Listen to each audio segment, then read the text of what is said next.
Урматтуу достор, биз сиздерге азыр Мерекес компаниясынын менеджер статусун тапканда канча акча иштеп тапканга мүмкүнчүлүк бар экенин көрсөтүп берели. Мерекес компаниясына кириш үчүн 3 пакетибиз бар. 600 пирге, 200 пирге, 100 пирге кирсеңиз болот. Сиз 600га кирдиңиз дейли. Сиз биринчи реферал 10% аласыз. Сиз 600 пирге биринчи адамыңызды чакырдыңыз, мындан 10% алдыңыз. Бул 4860 сом.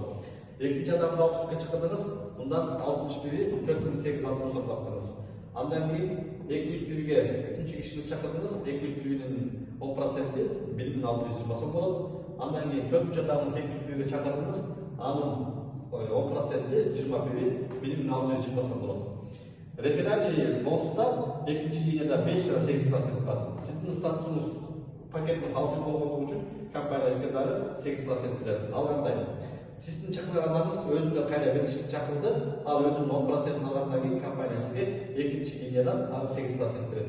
Демек 8% канча экен? 1296 сом аласыз. Бул тараптан деле ушул сыяктуу айтылган, мындан дагы 8% 1296 сом сизге как реферальный катары чыгат. Эми сиз ушул аткаргандан кийин сиздин премияңызга кабар болот, компания сизге 4050 сом төлөп берет. Андан кийин квалификационный награда сиз ушул учурда өзүңүздүн менеджерлик статусун жабасыз дагы, компания сизге статус менеджер берет дагы, бир жолку 9000 сом акчасын төлөнөт. Андан кийин компаниянын дайыр акциясы бар, звездный март. Эгерде сиз ушул статусту март айында жаап аткан болсоңуз, анда компания сизге звездный марттан дагы 9000 сом берет. Ошондо общий жалпы сиздин иштеген акчаңыз 37602 сом болот.